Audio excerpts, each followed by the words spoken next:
ধন্যবাদ এবং স্বাগত জানাই এই ভিডিওতে। আজকে ভিডিওতে মূলত প্রবাসী যারা আছেন তাদের জন্য প্রবাসী থেকে কিভাবে মৃত্যু শোক কাটিয়ে উঠবেন সেই বিষয়ে আমি কথা বলবো। Counselling psychologist Asaduzzaman Raju.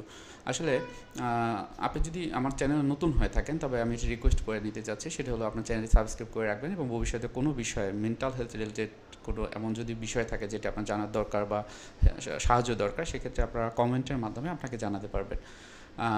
যে বিষয়টি গুরুত্বপূর্ণ সেটি হলো যে প্রবাসে যারা যান তারা কিন্তু কিছু লক্ষ্য উদ্দেশ্য নিয়ে যান। প্রবাসে যাওয়া মানে হচ্ছে যে তাদের যে পরিবার, তার যে সমাজ বা প্রতিবেশী লোকজনগুলো থেকে কিন্তু অনেকটাই দূরে থাকতে হয়। তারা চাইলেও তাদের কাছাকাছি আসা, তাদের সাথে একটা অ্যাটাচমেন্ট তৈরি করা, কথা বলা, সেই জিনিসগুলো তারা কিন্তু পারে না। তো এখানে দেখা যায় যে যখন বাহিরে থাকে অনেক সময় শুনতে হয় তার প্রিয় ব্যক্তি হয়তো বা আর নেই। তখন কি হয়, তখন কিন্তু তাদের ভিতর বিভিন্ন রকমের কষ্ট হয়, বিভিন্ন রকমের অভিমান হয়। সো এই বিষয়ের ক্ষেত্রে আপনি কোনো রকমের প্রফেশনাল সাহায্য ছাড়া কীভাবে আপনি এই যে মৃত্যু শোকটি কাটিয়ে উঠতে পারেন সেই বিষয়টি কথা বলবো। তবে প্রথমেই একটি বিষয় আপনাকে বলবো যে মনের রোগ বা মানসিক রোগের ক্ষেত্রে বিভিন্ন ধরন রয়েছে। কিছু কিছু রোগ যেটাকে মানসিক রোগ হিসেবে আখ্যায়িত করা হয়, একটু সিভিয়ার থাকলে সেক্ষেত্রে কিন্তু তাদের সাইকিয়াট্রিক মেডিসিনের দরকার হয় এবং খুব বেশি সিভিয়ার না থাকলে অর্থাৎ মিডিয়াম পর্যায়ে থাকলে সেক্ষেত্রে কিন্তু দেখা যায় একজন সাইকোথেরাপি বা কাউন্সেলিংয়ের দরকার হয় একজন সাইকোলজিস্টের কাছ থেকে। এবং যদি ব্যাপারটি এরকম হয় যে মোটামুটি আপনার প্রবলেম হচ্ছে, অর্থাৎ আপনি যে কাজগুলো করেন বা যেখানে যেগুলো করা সেগুলো ঠিকমতো করতে পারছেন না, সেক্ষেত্রে কিন্তু আপনাকে যেটি করতে হবে সেটি হলো এই যে আমি যে ভিডিওটিতে যেভাবে বলবো সেটি আপনি প্র্যাকটিস করতে পারেন। তো প্রথমেই আসেন যে শোকের সাধারণ লক্ষণগুলো কী। শোক এখন বলা হয়েছে যেটা গ্রিফ বলা হয়, এবং গ্রিফ অ্যান্ড বেরেভমেন্ট যেটি হলো একটা মানসিক রোগ, অর্থাৎ তীব্র যখন তার মনের কষ্টগুলো হয় তখন এটি মানসিক রোগ হিসেবে পরিণত হয়। এখন শোকের সাধারণ লক্ষণগুলো কী হয়, যে অনেক সময় হয় যে এই প্রিয়জনের মৃত্যুর খবরটা শুনে তাকে অসাড়তা তৈরি হয়, মনে হচ্ছে যে সে কথা বলতে পারছে না, জড়িয়ে যাচ্ছে কথাগুলো, হয়তোবা তার হাত পা আর চলছে না, অসাড় হয়ে গেছে। অনেকে এটাকে অস্বীকার করে, তার কারণ শোকের এই যে বিষয়টি, প্রিয়জন এখন নেই, যদি শোনে তখন তারা বলে না, সে মারা যেতে পারে না, সে আছে। তার ভিতরে বিভিন্ন রকমের দ্বিধাদ্বন্দ্ব কিন্তু অনেকের ক্ষেত্রে তৈরি হয়। অনেক ক্ষেত্রে অতিশয় দুঃখ বোধ হয়, প্রচণ্ড দুঃখ, কান্না, অনেক ক্ষেত্রে শারীরিক দুর্বলতাও হয় এবং অনেকের রাগ ও হতাশাবোধ তৈরি করে ওই প্রিয়জন ব্যক্তিকে কেন্দ্র করে। অনেকের ক্ষেত্রে বিষণ্ণতা বা অবসাদে পড়ে যায়, কারণ এই শোকের কারণ থেকে উঠে আসার জন্য তার যে শক্তি সেটি থাকে না।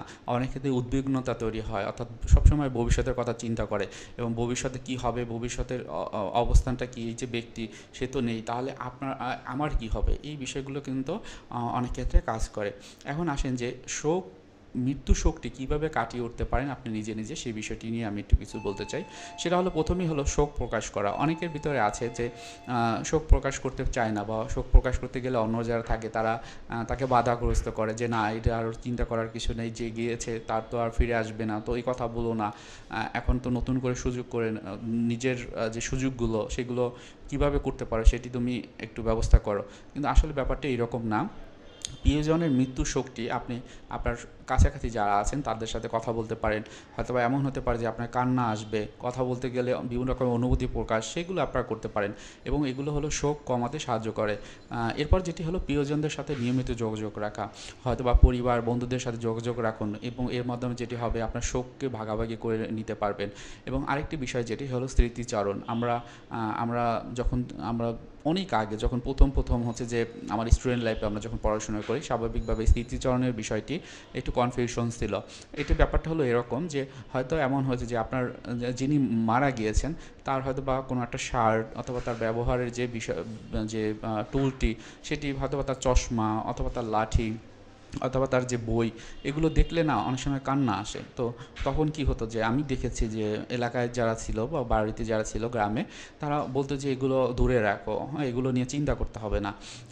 তো এইটা হচ্ছে যে এখন সায়েন্টিফিক্যালি বলা হয় যে ওই যে বিষয়গুলো, সেই বিষয়গুলো বা টুলগুলো যেগুলো সে ব্যবহার করতো সেগুলো দেখতে পারবে, সে এটা নিয়ে যদি কান্না আসে কান্না করতে পারবে, অনেক স্মৃতি যদি তার মনে পড়ে সেগুলো সে করতে পারবে। এবং এর মাধ্যমে কি হয়, এর মাধ্যমে কিন্তু তার হিলিং হয়। হ্যাঁ, আমরা বলি ভেন্টিলেশন, অর্থাৎ সে বিদেশে থাকে, সে কিন্তু হয়তোবা এটা হয় যে তার এই স্মৃতিগুলো সবসময় মাথায় থাকছে এবং সে খারাপ থাকছে, কিন্তু এটি আপনি স্মৃতিচারণ করতেই পারেন। যত করবেন তত দেখবেন আপনার যেই দুঃখবোধটা আস্তে আস্তে কমে যাবে।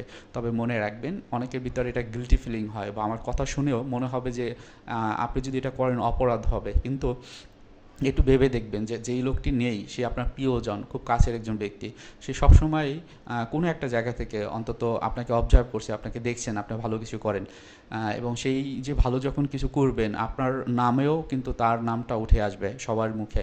সুতরাং আপনি আপনার জায়গা থেকে যে কাজগুলো করণীয় সেগুলো করবেন।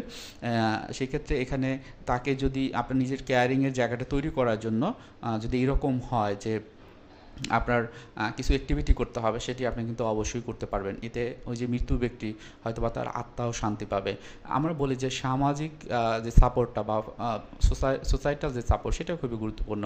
হয়তোবা এমন হতে পারে যে আপনি প্রবাসে রয়েছেন, ওইখানে বিভিন্ন রকম গ্রুপ রয়েছে, সমাজ ব্যবস্থা রয়েছে, সেখানে তাদের সাথে মিশতে পারেন, কথা বলতে পারেন। আপনার প্রতিদিনের যে অ্যাক্টিভিটিগুলো তাদের সাথে ভাগাভাগি করে নিতে পারেন। আপনি যখন অ্যাক্টিভলি তাদের সাথে যোগাযোগ করবেন, দেখবেন আপনি বিভিন্ন সংগঠনের সাথে অ্যাটাচড হয়ে গেলেন, আপনার হিলিংটাও খুব ভালো হবে। খুব বেশি সমস্যা হলে আমরা যেটা বলি মানসিক সামর্থ্য অনুযায়ী আপনি হচ্ছে যে একজন প্রফেশনালের কাছে যেতে পারেন। আমি প্রথমেই বলেছিলাম আপনার মৃত্যু শক্তি যদি অনেক বেশি তীব্র হয় সেক্ষেত্রে অবশ্যই একজন সাইকিয়াট্রিস্টের কাছে যেতে হবে, কারণ ওই সময়টাতে এটিকে বলা হয় গ্রিভ অ্যান্ড বেরেভমেন্ট, একটা মেন্টাল ডিসঅর্ডার। সো এটা যদি ওই পর্যায়ে না থাকে তাহলে আপনারা অবশ্যই একজন কাউন্সিলিং বা ক্লিনিক্যাল সাইকোলজিস্টের কাছে নিয়মিত প্রতি সপ্তাহে একটি করে সেশন নেবেন নির্দিষ্ট সময় ধরে। দেখা যাবে যে এটা আপনি ভালো থাকবেন। অনেক ক্ষেত্রে আমরা বলি গ্রিভ অ্যান্ড বেরেভমেন্ট হতে হলে তাকে একটানা 3 মাস বা 6 মাস এই যে মৃত্যু শোকের ভিতর দিয়ে যায়, হয়তো বা কারোর সাথে মিশে না, কারোর সাথে কথা বলে না, অনেক বেশি ডিপ্রেস থাকে, এবং অনেক সময় এই যে ডিপ্রেশন থেকে তার বিভিন্ন রকমের অ্যাংজাইটি বা উদ্বিগ্নতাও কাজ করে। সুতরাং সেই ক্ষেত্রে আপনার একজন মানসিক স্বাস্থ্য সেবকের শরণাপন্ন হতে পারেন, একজন সাইকিয়াট্রিস্ট অথবা একজন সাইকোলজিস্ট।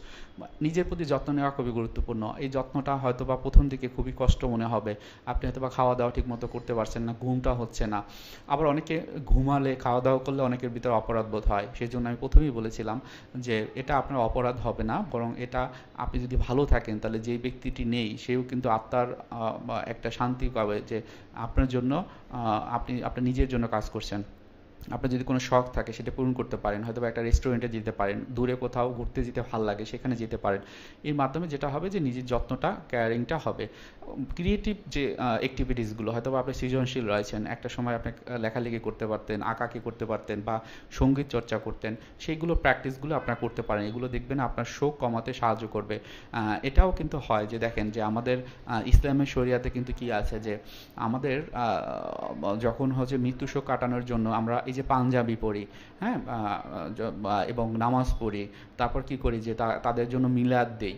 আবার হিন্দুদের ভিতরে কিন্তু এই বিষয়গুলো রয়েছে, খ্রিস্টানদের ভিতরেও কিন্তু এই বিষয়গুলো রয়েছে। এগুলোর মাধ্যমে কি হয়, আমরা সোসাইটাল একটা অ্যাপ্রুভাল পাই, অন্যর মাধ্যমে ইমপ্যাথি পাই, হ্যাঁ, তারাও তাদের কথাগুলো শেয়ার করে, তো তখন কিন্তু আমাদের মনটা ভালো থাকে। সুতরাং এই বিষয়গুলো আপনারা করতে পারেন।